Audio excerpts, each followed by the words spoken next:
puntual posible y que puedan llevar mayor contenido de conocimiento a casa, ¿no? Bien, con respecto al tema de las complicaciones, la doctora Sosa ahorita lo aclaró muy bien de cómo está clasificado, ¿no? En complicaciones agudas y complicaciones crónicas en la diabetes.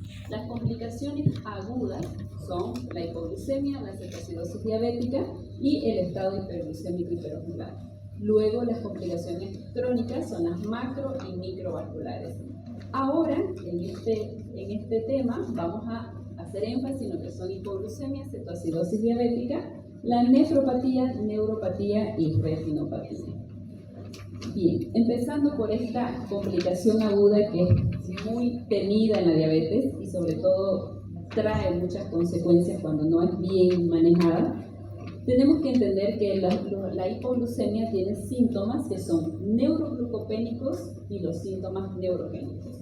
Los neuroglucopénicos son los que vienen desde la alteración de la función cerebral y los neurogénicos la función autonómica. Bien, cuando un paciente empieza a tener hipoglucemia, los primeros síntomas que presenta son los neurogénicos, que son los síntomas autonómicos. El paciente tiene temblor, palpitaciones, ansiedad, sudoración excesiva y hambre intensa, que es lo primero que empiezan a referir. Cuando esto sigue avanzando, no tratamos los síntomas, ahí pasamos a los síntomas neuroglucopénicos, que son los mareos, debilidad, somnolencia, confusión, delirio, y ahí es donde pueden venir convulsiones o un estado de coma. Entonces, tomando en cuenta esto, tenemos que saber cuando vemos una hipoglucemia, entre comillas, porque tenemos que saber si el paciente es simplemente sintomático o si está medida esa hipoglucemia menor a 70. La hipoglucemia puede ser documentada, que esa es la clásica hipoglucemia, es un paciente que sí tiene síntomas y cuando hacemos la glucometría está menor a 70. Puede ser una hipoglucemia probable, que es el paciente que refiere síntomas, sin embargo, por cualquier razón no se ha podido medir. La pseudohipoglucemia es ese paciente que refiere todos los síntomas de hipoglucemia, sin embargo, cuando medimos la glucemia está mayor a 70, es decir, no tiene hipoglucemia medida, sino sintomática. Esta pseudohipoglucemia se da en esos pacientes que están acostumbrados a mantener esa glucosa alta, entonces el umbral de glucosa que el cuerpo se ha adaptado es una glucosa elevada. Una vez la glucemia empieza a descender, empieza a normalizar por algún cambio en el tratamiento o porque no ha comido, entonces ahí el paciente tiene síntomas de hipoglucemia aunque no esté bajo. Y la hipoglucemia sintomática, que es la más severa, la temida, que es justo la que mencionaba la doctora, es ese paciente que no tiene síntomas y sin embargo tiene la glucosa menor a 70. Esto ocurre en esos pacientes que han tenido o tienen hipoglucemias tan frecuentes que lo que ocurre aquí es que se pierde esa percepción autonómica y ya no tienen estos síntomas iniciales que son temblores, palpitaciones. Directamente, si no se toma acción, si no come, si no toma una conducta, no identifica la hipoglucemia, pasamos directamente a los síntomas neuroglucopénicos y el paciente puede obtener un mareo, un desmayo, convulsionar o entrar en un estado de coma. Pues bien, ahora, ¿cómo se clasifica esta hipoglucemia? Hasta hace algunos años la hipoglucemia se clasificaba en leve, moderada, severa y era según los niveles de glucosa. Ahora ya no. Ahora la hipoglucemia se divide por niveles. El nivel 1 es ese paciente que tiene la glucemia entre 70 y 54. Es un paciente que todavía está consciente, tiene los síntomas autonómicos, puede tener ingesta de alimentos y él mismo puede corregir su hipoglucemia. El nivel 2 es el paciente que ya tiene las glucemias menor a 54, pero que todavía está consciente y puede tomar conducta hacia su hipoglucemia.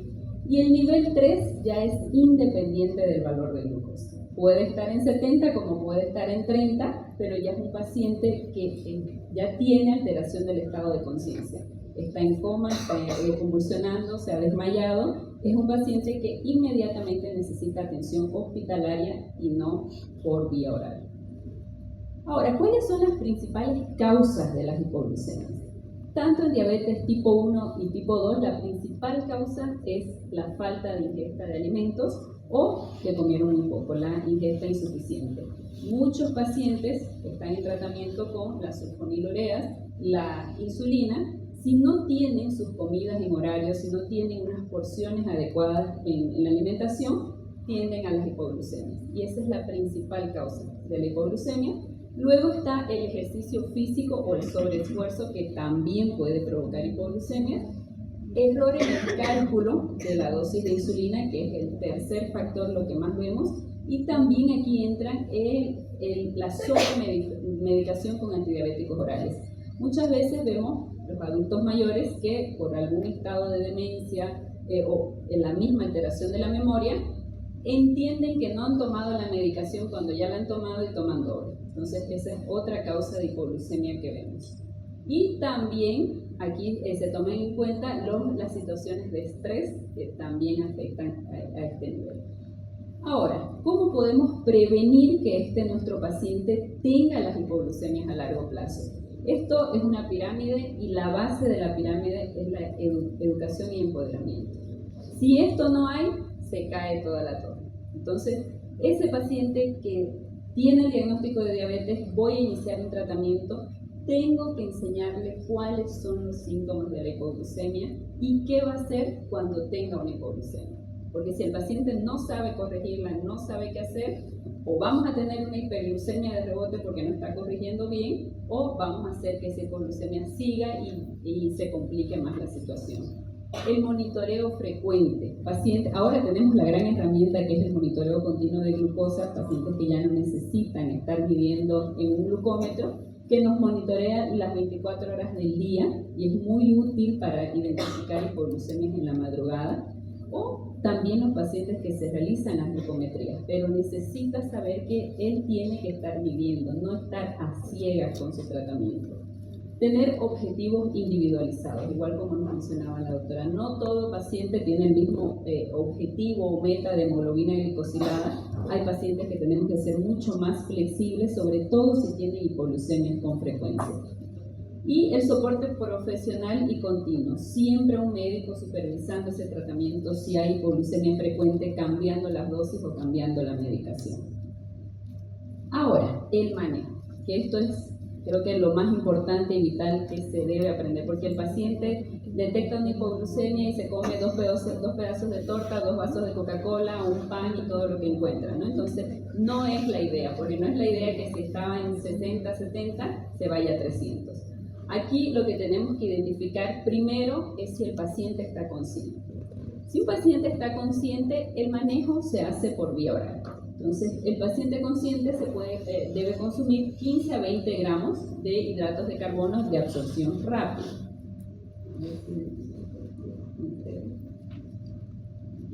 Entonces, los carbohidratos de acción rápida son los que vemos aquí, los que nos dan energía de manera rápida. Está la soda, está el helado, las galletas, dulce, gomita, todo lo que vemos aquí. Sin embargo, hay que enseñarle que no debe comerlo todo junto. 15 gramos, por ejemplo, representa un vasito de 200 ml de Coca-Cola. Eso es lo único que debería tomar. O estamos hablando de otro tipo de dulce, que también ahí vemos como son 3 o 4 pastillas que puede chupar, masticar, que generalmente tienen 5 gramos de glucosa. Y a los 15 minutos de hacer esta ingesta de un carbohidrato de absorción rápida, volvemos a hacer la medición. Si el paciente ya recuperó, ¿qué es lo que debemos hacer? Tener una ingesta de hidratos de carbono de absorción lenta, que son altos en fibra, ¿no? Que son los que nos dan la energía sostenida. Los panes integrales, hacer un sándwich, por ejemplo. Si ya toca la hora de la comida, pues ya podemos tener el almuerzo donde tienen su porción de carbohidratos, su carne, su ensalada, pero los carbohidratos de absorción lenta. Si después de esta conducta, a los 15 minutos medimos y no ha recuperado, el paciente sigue con la hipoglucemia, debemos tener otra vez una ingesta de otros 15 o 20 gramos de hidratos de carbono de acción rápida. Si el paciente recupera, volvemos a esto, que es la ingesta de carbohidratos de acción lenta. Si a los 15 minutos, por tercera vez, sigue en hipoglucemia, ya el manejo tiene que ser hospitalario y pasamos a este manejo endovenoso. Ahora, cuando el paciente no está consciente, no sirve eso de enseñarles póngale azúcar debajo de la lengua, póngale miel en la boca, no es la conducta acertada. Directamente a un centro, al centro de salud más cercano que tenga. Las guías lo que nos dicen, el tratamiento de primera elección es el glucagón, sin embargo no lo tenemos en nuestro medio y vamos directamente al manejo con la hipertónica o la glucosa al 50% por vía intravenosa, que a veces la vía es tan difícil el acceso que también se puede optar por la vía rectal. Cualquiera de estas dos vías son de absorción muy rápida. Entonces, si el paciente después de hacer este tratamiento, tenemos que tomar en cuenta y ver si está tratado con insulina, a los 15 minutos volvemos a medir. Si ya recuperó, podemos tener la ingesta oral de hidratos de carbono de absorción lenta. Si el paciente no ha recuperado, volvemos a colocar una carga de glucosa al 50%. Si recupera, ya tenemos la ingesta oral, pero si no recupera, derivamos al hospital.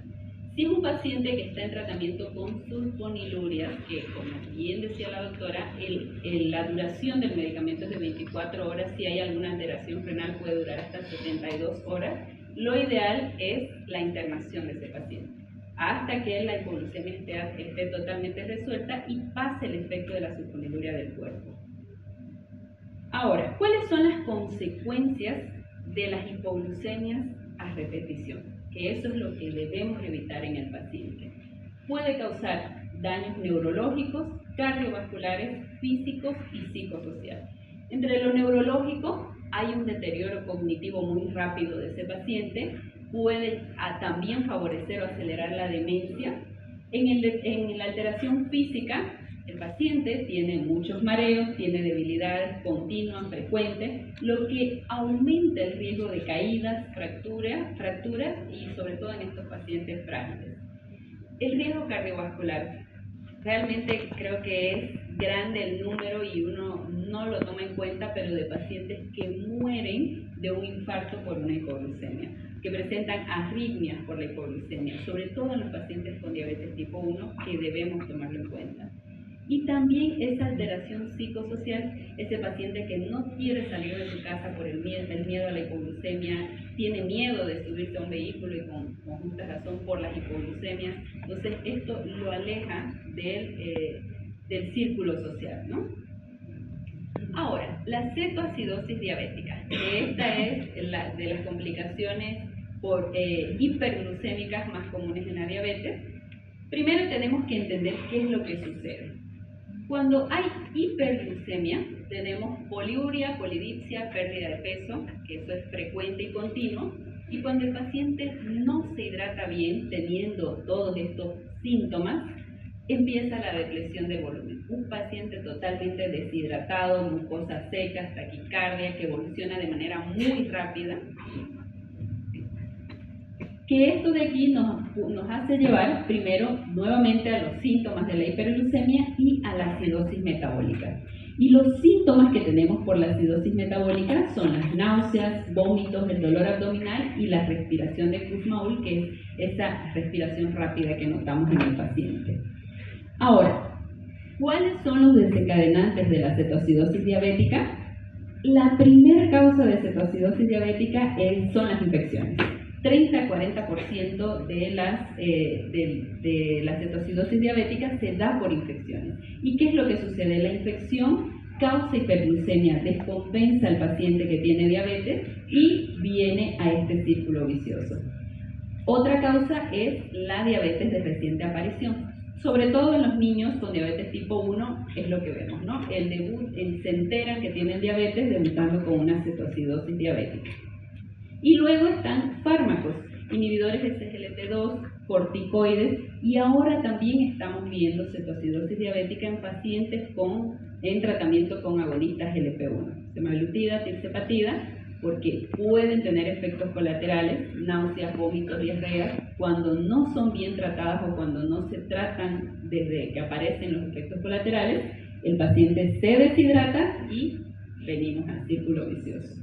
Y también en enfermedades agudas como el infarto, ACV, pancreatitis, todo proceso agudo en un paciente con diabetes puede llevar a una cetoacidosis diabética. Ahora, ¿cómo diagnosticamos? ¿Cómo sabemos que el paciente está con una cetoacidosis diabética? Primero, la glucemia mayor a 250. Sin embargo, ahora ya se toma en cuenta la cetoacidosis euglucémica, quiere decir ese paciente que está con cetoacidosis con glicemias normales. Y eso lo vemos en pacientes que están en tratamientos con GLP-1 y SGLT2, en pacientes embarazadas y personas que hacen ayunos prolongados. Entonces pueden desarrollar una cetoacidosis con las glicemias normales. Luego el paciente lo que vemos es una cetonemia. Lo ideal que deberíamos medir es esto, beta-hidroxibutirato. Sin embargo, hay muchos laboratorios que no tienen, sobre todo en el sistema público, y nos sirve como parámetro la cetonuria mayor a 2 cruces. Luego, en la gasometría, tenemos que ver el pH y el bicarbonato. El pH tiene que estar menor a 7.3 y el bicarbonato menor a 18.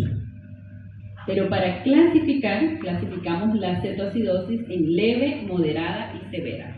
La clasificación se da o varía sobre todo según el pH y según el bicarbonato que presenta el paciente. Pero también se toma en cuenta una gran diferencia que hay entre ellos, es el estado neurológico. En la cetoacidosis diabética leve y moderada, en la leve el paciente va a estar alerta, consciente, lo que más vemos es las náuseas, vómitos y la respiración de Kussmaul, pero en la cetoacidosis diabética moderada el paciente ya puede tener somnolencia. Y en la cetoacidosis diabética severa el paciente está en un estado de estupor o coma. En los niños hay que tomar en cuenta que la clasificación es diferente. También se toma en cuenta todos los parámetros y pH y bicarbonato, sin embargo los rangos, como pueden ver aquí, son diferentes. Entonces, para diagnosticar una cetoacidosis diabética son estos rangos que tenemos que tomar en cuenta, pero para clasificar la severidad son según el nivel que tiene de pH y bicarbonato. Ahora, cuando hacemos el tratamiento, tenemos que tomar en cuenta estos 4 puntos, el 0 y el inicial, que es triaje. Tenemos que hacer la evaluación inicial, sobre todo de vías aéreas en el paciente, hacer los estudios, análisis, inmediatamente el paciente llega y sospechamos de una cetoacidosis, tenemos que pedirle todos los estudios y luego iniciamos con el tratamiento. El pilar número 1 es la hidratación, los fluidos, los líquidos. Empezamos primero con la hidratación. Fíjense que la cetoacidosis se da por una deficiencia de insulina en el cuerpo, pero la insulina es el último pilar del tratamiento. Primero es la hidratación. Inclusive cuando empezamos a hidratar al paciente, la glucosa empieza a bajar porque esto aumenta la respuesta de la insulina en el cuerpo y también nos hace reducir las hormonas del estrés y empieza a bajar la glucosa sin necesidad de insulina. El segundo paso, cuando ya recibimos esos resultados, es el manejo del potasio. El potasio tiene que ser corregido siempre antes de iniciar el tratamiento con insulina. Y por último, es que iniciamos ya la insulina, que es la principal función de la insulina en la cetoacidosis, no es normalizar la glucosa, sino es suprimir esa lipólisis y cetogénesis que está provocando la enfermedad, independiente de si normaliza o no los niveles de glucosa, que ahorita vamos a ir viendo. Ahora, cuando hacemos la evaluación inicial, primero toda la valoración cardiorrespiratoria del paciente y siempre tomar en cuenta de medir la escala de coma de Glasgow. Ese paciente menor a 8 probablemente va a requerir una intubación y tenemos que tomar esto en cuenta.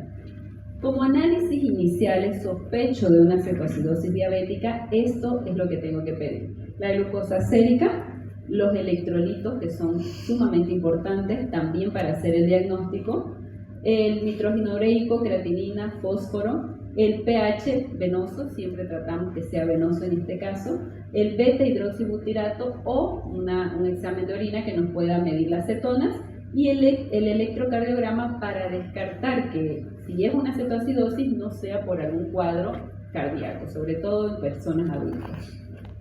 Cuando hacemos el tratamiento, el pilar número 1, que es la hidratación, siempre tenemos que tomar en cuenta o clasificar dónde está nuestro paciente, en un shock hipovolémico, en una hipovolemia leve a moderada, o un paciente también clasificarlo si tiene falla cardíaca o renal conocida. En los pacientes que están en shock hipovolémico, ese suero va ancho, así como lo decimos, abierto y en la máxima hidratación posible tras que llega el paciente, y luego vamos evaluando siempre campos pulmonares para ver cómo seguir. Si el paciente está en una hipovolemia leve o moderada, aquí lo que tenemos que hacer es calcularle el líquido por peso. Por ejemplo, un paciente que pesa 80 kilos, debemos pasarle en las primeras 4 horas 50 ml por kilogramo de peso. Estamos hablando de 4.000 ml. Un paciente de 80 kilos tiene que recibir en las primeras 4 horas 4 litros de la solución que vamos a aplicar. En la primera hora sí o sí se recomienda 1.000 ml. Si el paciente pesa menos y va a requerir menos de 4.000, podemos ir dividiendo el resto de líquido que vamos a pasar en las siguientes 3 horas, pero se recomienda 1.000 ml de manera inicial. Luego, en esos pacientes que tienen falla cardíaca, falla renal o hay algún problema pulmonar que nos impida hacer esta hidratación rápida, pues tenemos que darle bolus de 250 ml por tiempos pausados y ir reevaluando al paciente. La solución con la que se prefieren manejar este tipo de cuadros son los cristaloides, que generalmente lo que usamos aquí y también lo que va muy bien es la solución salina al 0.9%, es una solución fisiológica. Esto de aquí lo que hace la elección del suero es evitar que tengamos una acidosis metabólica hiperclorémica más adelante. Ahora, después que hacemos esa fase de resucitación, de inicio, el manejo en emergencia de ese paciente, tenemos que hacer luego una fase de mantenimiento que es cuando ya el paciente está en observación, en sala, en terapia o donde haya pasado, ¿no? Aquí necesitamos tomar en cuenta los niveles de sodio corregidos según todas las guías, porque si el sodio está mayor a 135, la recomendación es pasar a una solución salina 0.45, sin embargo no la tenemos en el medio. Y cuando está menor a 135, pues mantenemos la solución fisiológica al 0.9%. Ahora, el uso de la solución dextrosa. Si es un paciente que estaba con la glicemia en 300, 400, 500, pues vamos a hacer todo este manejo, pero una vez empieza a tener la glucosa por debajo de 250, tenemos que colocar al paralelo la solución dextrosa al 5%. ¿Y esto por qué? Para que podamos dar toda la insulina que el paciente necesita para frenar la cetogénesis y corregir la cetoacidosis. Siempre creo que este es el concepto que falta todavía inculcar un poco, que cuando vemos un paciente en cetoacidosis, lo único que uno quiere es verle la glucemia en 100 o 120. No, la cetoacidosis diabética no se corrige normalizando la glucosa, se corrige normalizando la cetogénesis. Si el paciente empezó a tener glicemias en 100, 120, le tengo que poner una solución dextrosa para seguir infundiendo la insulina, que eso es lo que va a terminar de corregir la cetoacidosis. Ahora, el manejo del potasio, que esto también es muy importante porque el potasio tiene que estar corregido antes de iniciar la insulinización. Aquí tenemos que tomar en cuenta si el potasio está menor a 3.5, o suspendemos si ya la iniciamos o no iniciamos el tratamiento con insulina. Primero tenemos que corregir ese potasio y lo que se recomienda es la administración de 10 a 20 miliequivalentes por hora en la solución del paciente. Si el potasio está entre 3.5 y 5, podemos iniciar la insulina, pero por cada 1.000 ml que vamos a infundir, vamos a transfundir 10 a 20 miliequivalentes de potasio. Y si el potasio está por arriba de 5, pues entonces podemos iniciar la insulina sin necesidad de corrección del potasio, ¿no? ¿Qué es lo que sucede? ¿Por qué es tan importante el potasio? Porque cuando lo medimos, está el potasio aquí en la sangre, no ha logrado entrar a la célula. Lo que estamos midiendo es lo de la sangre. La insulina tiene la acción de abrir estos canales de sodio y potasio para que el potasio entre a la célula. Entonces, una vez iniciamos la insulina, todo ese potasio que estamos midiendo entra a la célula, y si el paciente está aquí, lo que vamos a ocasionar dando insulina antes de corregir el potasio es una hipocalemia severa. Bien, entonces esto siempre tiene que estar corregido. Según las guías, el manejo de la insulina puede ser subcutáneo cuando es una cetoacidosis leve y cuando es moderada o grave endovenoso. Sin embargo, lo que realmente hacemos en la práctica y lo que funciona muy bien es el manejo endovenoso siempre. Y al momento de insulinizar al paciente, buscar que sea mediante una bomba de infusión de insulina, caso contrario con un microgotero, pero necesitamos tener una dilución de 100 unidades de insulina rápida en 100 ml de solución salina. Y ahí es donde hacemos la infusión para nuestra bomba de insulina. La solución dextrosa, como decíamos, la colocamos al paralelo cuando la glucosa está menor a 250. ¿Cómo tenemos que hacer el manejo de esta bomba de insulina? Que también me ha tocado muchas peleas con personal de enfermería, porque siempre con la mentalidad de que su azúcar está normal y la dejan la bomba en uno para que siga pasando una unidad de insulina. Aquí lo que queremos es dar mayor cantidad de insulina. Entonces, según la glicemia, vamos regulando esta bomba de insulina. Fíjense que cuando ya está en 201, 250, voy a abrir esa solución dextrosa para mantenerme en este nivel. Si aquí hemos bajado los niveles de glucosa, bajamos los niveles de insulina, pero aumentamos el goteo de la dextrosa, porque lo que queremos no es que el paciente esté con la glicemia baja, es dar mayor cantidad de insulina. Entonces vamos regulando la bomba de insulina según el nivel de glucosa que tenga el paciente. Ahora, la monitorización en un paciente con cetoacidosis debe ser horaria con respecto a la glicemia. La glicemia capilar es válida y debe medirse cada hora para ir regulando la bomba de insulina, y cada 2 a 4 horas, dependiendo de la alteración que tenga, el sodio y potasio o los gases arteriales, para ver si hemos corregido o salido de la cetoacidosis. El examen de orina es un factor que no nos sirve después que ya se hizo el diagnóstico, más adelante ya no nos sirve. Cuando medimos beta-hidroxibutirato en sangre, la cetonemia, ahí sí es un valor que nos dice si el paciente está o no con cetogénesis, pero cuando nosotros empezamos a mejorar el cuadro del paciente, ese beta-hidroxibutirato que está en sangre se empieza a transformar en acetato, y lo que se mide en la orina es este acetato. Entonces podemos tener un paciente que ya se está corrigiendo, ya salió de la cetoacidosis, pero tiene 3 cruces de cetonas en orina, pero es por esto. Entonces no es un parámetro que sirva para dar seguimiento a la cetoacidosis. Criterios de resolución cuando ya suspendemos la bomba de insulina. Primero, el paciente tiene que estar tolerando la vía oral. Nunca suspendemos una bomba de insulina cuando el paciente no está teniendo ingesta.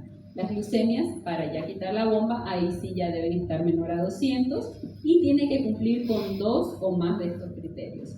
Que si se mide la cetonemia debe estar menor a 0.6, el pH menor a 7.3 y el bicarbonato mayor a 7.3 y mayor a 18. Estos ya son nuestros criterios de resolución. ¿Qué es lo que debemos buscar? No cometer el error en estos pacientes: el edema cerebral por el descenso brusco de glucosa, la acidosis hiperclorémica por la misma hidratación, las hipoglucemias o las hipocalemias, que son unos riesgos muy temidos, y el edema pulmonar no cardiogénico por la sobrecarga de líquidos. Ahora, sobre las complicaciones microvasculares. Aquí tenemos, como habíamos dicho, que se puede ver en cualquier tipo de paciente: la retinopatía, la nefropatía y la neuropatía, diabetes tipo 1 o diabetes tipo 2. ¿Cuál es el factor común entre estas 3 complicaciones? La hiperglucemia crónica. Un paciente que no ha estado bien controlado en el último tiempo, y qué es lo que acentúa o amplifica a que lleve a estas complicaciones: una diabetes de larga duración, un paciente con hipertensión arterial de larga data y no controlada, la dislipidemia y el tabaquismo. Entonces, todo esto asociado a una hiperglucemia crónica puede desencadenar en estas 3 complicaciones. Bien, la retinopatía diabética, primero hablemos un poquito de números, que es la responsable del 10% de nuevos casos de ceguera cada año. Entonces, es 10% de los pacientes que tienen ceguera es por una retinopatía diabética. En el 2021, 26.4% de las personas con diabetes tenían retinopatía diabética y 5.1% tenían riesgo de perder la vista o de que amenazaba la visión de estos pacientes. Ahora, vean aquí en este esquema la importancia del control metabólico en la retinopatía diabética. En los estudios que se hicieron se ve que disminuyendo 1% de la hemoglobina glicosilada en el paciente, vamos a disminuir un 35% la incidencia de retinopatía. Ese paciente que tiene 10, 11, 12 de hemoglobina glicosilada, con solo bajar 1% de esa hemoglobina glicosilada, reducimos 35% el riesgo de que no tenga retinopatía. Y también tenemos una reducción del 15 al 25% de que ese paciente que ya tiene retinopatía siga progresando. Ahora aquí está enmarcado, de manera aquí que no se nos olvide, el efecto paradójico. Queremos descender la hemoglobina glicosilada, pero también tenemos que tomar en cuenta que los descensos bruscos o la mejoría rápida de la hemoglobina glicosilada de la diabetes en los pacientes con retinopatía puede empeorar el cuadro. Entonces no buscamos aquí que si está en 12, 13, al otro mes ya está en 7. Poco a poco tenemos que ir haciendo el descenso de la hemoglobina glicosilada en los pacientes que ya tienen retinopatía. Ahora bien, ¿cómo la diagnosticamos? El fondo de ojo. El fondo de ojo en las personas con diabetes tipo 1 debe hacerse cada 3 a 5 años y en las personas con diabetes tipo 2 desde el momento del diagnóstico. Si en el estudio vemos que no hay retinopatía, hacemos el control cada año. Si hay retinopatía diabética no proliferativa leve, el control también lo hacemos cada año o con el oftalmólogo. Cuando hay retinopatía no proliferativa moderada severa o una retinopatía proliferativa, el seguimiento oftalmológico es totalmente cercano. Ahora, ¿cuál es la conducta cuando hay retinopatía? El seguimiento con el oftalmólogo, sin duda alguna. El control metabólico, tanto de la glucemia, la hipertensión y la dislipidemia, nos ayuda a corregir este cuadro. Y los tratamientos de primera línea son las inyecciones intravítreas. Aquí el que se utiliza mucho en nuestro medio es el Avastin, que es el bevacizumab. Y otros tipos de tratamientos son la fotocoagulación y la vitrectomía. Así que además de controlar los niveles de glucosa y de hemoglobina glicosilada, fíjense que son fundamentales para el tratamiento el control de la presión arterial, la intervención sobre los lípidos, la dislipidemia, el estilo de vida saludable que lleva el paciente y con respecto al sueño, también ese paciente que tiene apnea del sueño tenemos que tratar esta causa y evitar que el paciente haga ejercicios bruscos cuando tiene riesgo de retinopatía, porque también eso puede, o cuando ya tiene retinopatía, puede hacer que esto acelere. Ahora, la nefropatía diabética, que es la presencia de albúmina en orina en los pacientes con diabetes, ¿no? 30% de las personas con diabetes en el 2023 tenían algún tipo de enfermedad renal diabética, o sea que la incidencia también es bastante alta, y en las personas con diabetes tipo 1 suele estar asociado a la nefropatía con la retinopatía. Ahora, ¿cómo diagnosticamos o cómo encontramos una nefropatía? Midiendo la albuminuria, una prueba en la orina, ¿no? En los pacientes con diabetes tipo 1 debemos hacer esto 5 años después del diagnóstico, en la diabetes tipo 2 al momento del diagnóstico, y si ese estudio sale sin ningún daño, sale normal, el control se hace cada año. Si hay una microalbuminuria de 30 a 300, pues vamos a repetir a los 3 meses para confirmar ese valor. Si el valor es negativo, procedemos al control cada 6 meses y luego cada año si sigue saliendo normal. Pero si sale positivo a los 3 meses, seguimos con el control cada 3 meses después de tomar una conducta. Cuando hay una macroalbuminuria, es decir, mayor a 300 gramos, solicitamos la proteinuria en orinas de 24 horas. Ahora, según el resultado, ahora se clasifica en albuminuria A2, A3 y enfermedad renal diabética. La albuminuria moderadamente, que es elevada, A2, es de 30 a 299. La albuminuria gravemente elevada, A3, es mayor a 300. Y la enfermedad renal diabética es cuando el diagnóstico se hace en base a la albuminuria, pero ya también tiene una disminución de la tasa de filtrado glomerular. Ahora, aquí también esto lo traigo aquí para tomar en cuenta sobre la hiperfiltración. Muchas veces hacemos el cálculo del CKD-EPI, que es para ver la tasa de filtrado glomerular, y siempre buscamos tener valores dentro de parámetros normales o nos alarmamos cuando está disminuida esa tasa de filtrado glomerular. Sin embargo, las tasas de filtrado glomerular altas, es decir, mayor a 120, lo normal que buscamos es de 90 a 120, pero cuando encontramos mayor a 120 es una hiperfiltración. Y se ha visto que estos pacientes con hiperfiltración a largo plazo tienen mayor riesgo de desarrollar esta nefropatía diabética. Entonces se recomienda que en los pacientes con hiperfiltración también iniciemos tratamiento con cómo trataríamos una nefropatía diabética para prevenir que la aparición de estas aquí continuas. Ahora, ¿cuál es la conducta? ¿Cuáles son los tratamientos de elección? Primero, el seguimiento con el nefrólogo es muy importante. Normalizar los niveles de glucosa, hipertensión y dislipidemia. Fíjense que el mismo factor anteriormente mencionado. Y los tratamientos de primera línea son YECA, ARA2 y ahora que utilizamos mucho los inhibidores LT2, ¿no? Ahora, la neuropatía diabética.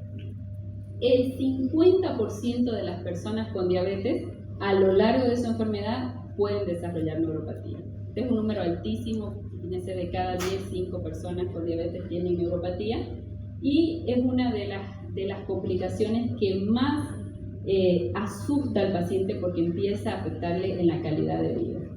Aquí lo que vemos es que una neuropatía muchas veces inicia de manera asintomática.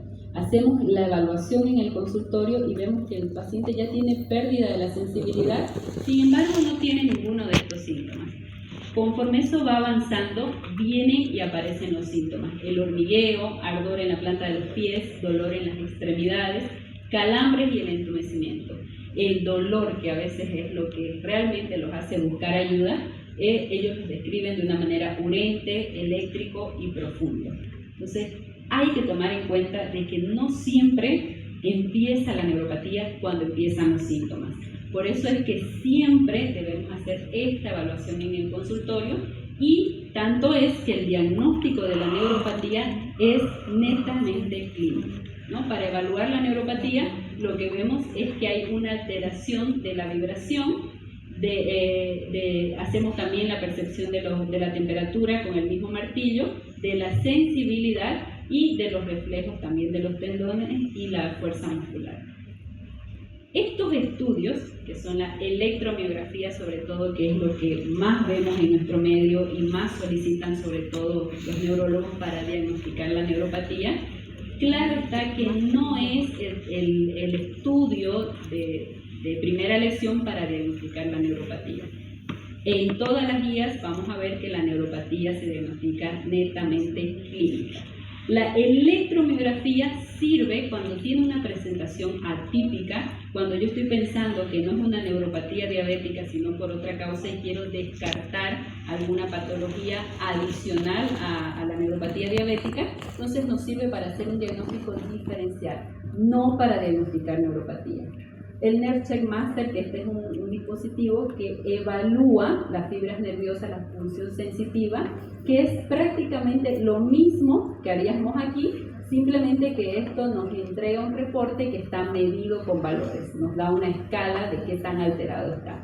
Y aquí, este estudio sí podríamos hacerlo, sí sirve para el diagnóstico, pero si no lo tenemos, si no está al alcance, la clínica vuelve a marcar para el diagnóstico de la neuropatía. Ahora, la neuropatía y el pie diabético vienen enlazadas, vienen de la mano. ¿Qué es lo que vamos a ver? Lo primero que inicia es la neuropatía. El dolor, las molestias, los síntomas que tiene el paciente. Después vamos viendo la deformidad del pie. las uñas engarran, lo que llamamos el empé, la parte superior del pie empieza a ser más voluminosa y luego hay datos de isquemia. Vemos esa pierna que ya está oscurecida, que ya siente mucha frialdad, ya son datos de isquemia. Y esto de aquí, cuando progresa, lleva a la ulceración. Cuando hay una úlcera, tenemos el riesgo de infección o la osteomielitis. Y después de eso, vienen las amputaciones y el riesgo de mortalidad. Hay algo muy importante que tenemos que tomar en cuenta, que el pie diabético es una complicación crónica. Un paciente que ha tenido una úlcera y se curó, sanó la úlcera, no está dado de alta. Es un paciente que tiene que estar constantemente vigilado, porque un paciente que ha tenido una úlcera de pie diabético tiene el riesgo de un 50% de volver a desarrollar una nueva úlcera en 5 años. O sea que no es, se sanó y ahí terminó. Es un paciente ya de riesgo. Y 30 a 50% hay un aumento de mortalidad a los 5 años después de una úlcera. O sea que es un paciente que o tiene riesgo de formar una nueva úlcera o riesgo de mortalidad por enfermedades macrovasculares, ¿no? Ahora, ¿cómo evaluamos y cómo vemos el riesgo de ese pie de nuestro paciente? Primero tenemos que catalogarlo por grupo. El grupo 0 es el paciente que no tenemos datos de neuropatía. ¿Y qué es lo que debemos hacer con este paciente? Educación. Cómo mirar el pie, cómo cuidar el pie y sus controles anuales. El paciente que se encuentra en el grupo 1, que ya tiene una neuropatía presente, es decir, tiene pérdida de la sensibilidad, pero no tiene deformidad y no tiene enfermedad vascular, entonces aquí lo que tenemos que trabajar es sobre el uso de calzados adecuados, no chinelas, no crocs, no calzados que puedan causarle alguna lesión, y hacemos la revisión por lo menos cada 3 a 6 meses. Luego, el grupo 2 son los pacientes que tienen neuropatía, pero ya con deformidad del pie o ya tienen enfermedad vascular periférica. Aquí es muy importante que trabajemos de la mano con un médico vascular y la revisión cada 3 meses. Y en el grupo 3 tenemos ese paciente que tiene antecedentes ya de una úlcera en el pie o de una amputación previa, que este es nuestro paciente de mayor riesgo. Ahora bien, aquí para finalizar tenemos que tomar en cuenta lo que es este círculo vicioso. Cuando estamos hablando de un paciente que tiene complicaciones microvasculares, no estamos hablando de que tiene una red microvascular en el ojo, pero las demás están bien. No tiene una red microvascular en el riñón y las demás están bien. Cuando se daña este sistema microvascular, el daño viene en los 3 ejes. O sea que ese paciente que le encontramos por alguna razón una retinopatía, evaluemos riñón y evaluemos los pies. Ese paciente que llega con un pie diabético, una úlcera en el pie, hagamos fondo de ojo y hagamos microalbuminuria. Probablemente también ya tiene daño ahí. Entonces nunca miremos una complicación microvascular como sola. Viene en combo y siempre tenemos que evaluarlo de esa manera. Y la forma de prevenir, hacer el cribado. Fondo de ojo, albuminuria y en el pie la evaluación de los pies y la sintomatología ir descartando. Bien, muchas gracias a todos por su atención.